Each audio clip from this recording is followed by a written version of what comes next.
ยาวนานและในเช้าวันนี้พวกเขาจะทำหน้าที่นำแถบสีน้ำเงินสีขาวและสีแดงวาดผ่านน่านฟ้าเพื่อเป็นสัญลักษณ์แห่งเอกราชและความสวยงามค่ะคุณดำรงค่ะติดต่อพบคุณธนวัฒน์ที่บริเวณเป็นกองอำนวยการค่ะ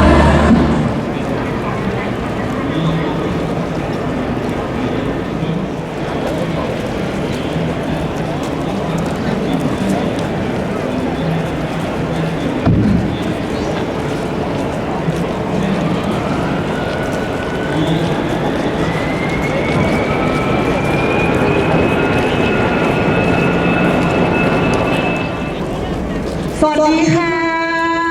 สวัสดีน้องๆคุณพ่อคุณแม่นะครับแล้วก็ผู้ปกครองของน้องๆพี่ๆน้องๆทุกท่านเลยนะครับวันนี้ครับเรามาอยู่นะคะได้มีโอกาสมาร่วมถ่ายรูปกับอากาศยานของประเทศไทยของกองทัพอากาศ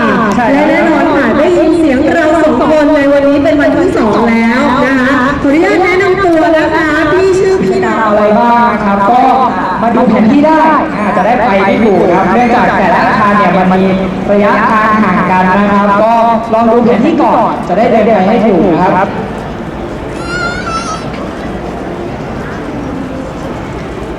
โซนที่2เนี่ยโอ้โหข้างในมีอากาศยานนะคะจัดแสดงโชว์อยู่ก็คือ A6 นั่นเอง ใครอยากเห็นเครื่องบินในเอลิมปิกแบบใกล้ๆนะครับเราตั้งแสดงไว้ที่โรงเก็บกักยานนะครับทางด้านซ้ายมือของพิธีกรนะครับจะอยู่ในโซนที่2ครับ เป็นการแสดงต่างๆและมีผู้สนับสนุนต่างๆที่ร้องแสดงช้าขนมของนะคะมามอบให้กับน้องๆค่ะและโซนที่4นะคะก็เป็นโซนของ ร้านอาหารที่พยาบาลฐานอากาศของเรานะครับก็ไปยืนอยู่บริเวณด้านหน้าซุ้มประตูวันเด็กแห่งชาติกองทัพอากาศครับใครตอนนี้ใครอยากเป็นถ่ายรูปนะครับก็สามารถไปได้เลยตอนนี้เลยครับเรียนเชิญครับเดินเข้าไปถ่ายรูปนะคะแล้วก็ไปถามพี่ๆเขาได้เลยมี2ช่วงค่ะพี่โต ครับสำหรับ AT6 นะครับก็จะเป็นช่วงแรกในช่วง 10:35 นาทีครับแล้วก็ช่วงที่2นะครับก็จะเลยว่าเครื่องแบบของเราเนี่ยมีอะไรบ้างนะครับ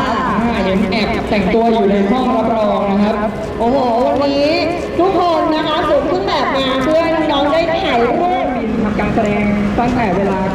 9:35 นาทีครับ ช่วงที่2ค่ะ 13:20 นาทีนะคะและนะคะเราก็มีการทำการแสดงเครื่องบินรถอันแข็งแกร่งนะคะพี่ตูนค่ะแล้วก็มีนิทรรศการจากหลายๆ หน่วยขึ้นตรงของกองทัพอากาศนะคะไม่ว่าจะเป็นกรมสัมภาวุธทหารอากาศ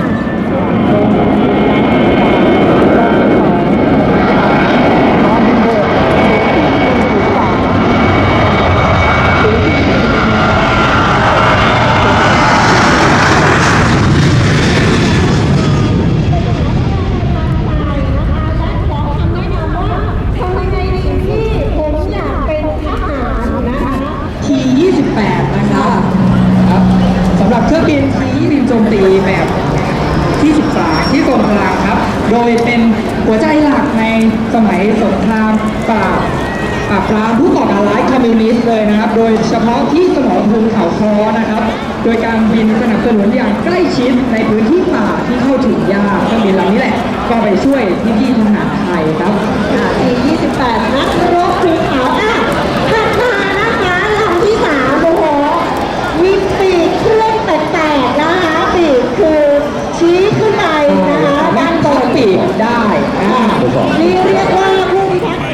ขอเรียนเชิญผู้จัดการการนายกสมาคมผู้สมรสทหาร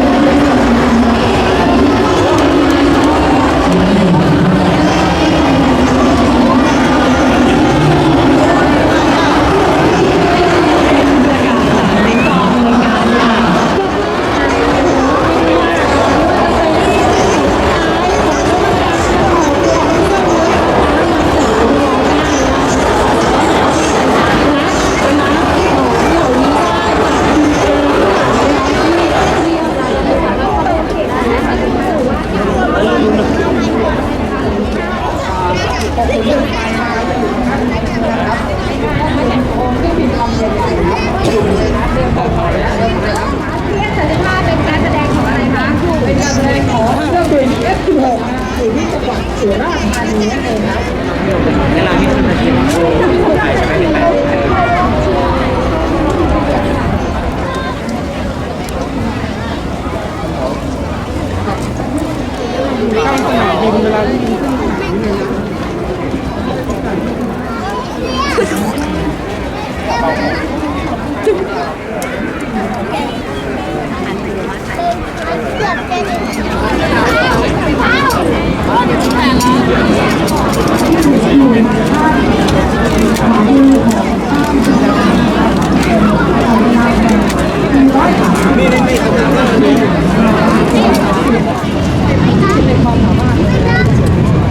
ประกาศจากเป็นผู้อำนวยการค่ะผู้ปกครองนะคะของน้องโบนัสค่ะน้องโบนัสค่ะมาพร้อมกับน้องแว่นมีการทำพิธีนะคะเพื่อน้องมาเรื่อยใจพระมหากรุณาธิคุณค่ะ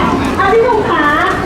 มีหลายๆคนเลยนะคะถามว่าเครื่องรำใหญ่ๆรำนี้ที่ตั้งอยู่นี้นะคะคือเครื่องอะไรนะคะ เครื่องบินที่น้องๆเห็นนะครับลำใหญ่ที่สุดของกองทัพอากาศเรานะครับจะตั้งอยู่บริเวณด้านขวามือนะครับของพี่ก็ลำนี้นะครับเป็นเครื่องบินลำเลียงนะครับแต่ A340 ครับที่จะคอยลำเลียง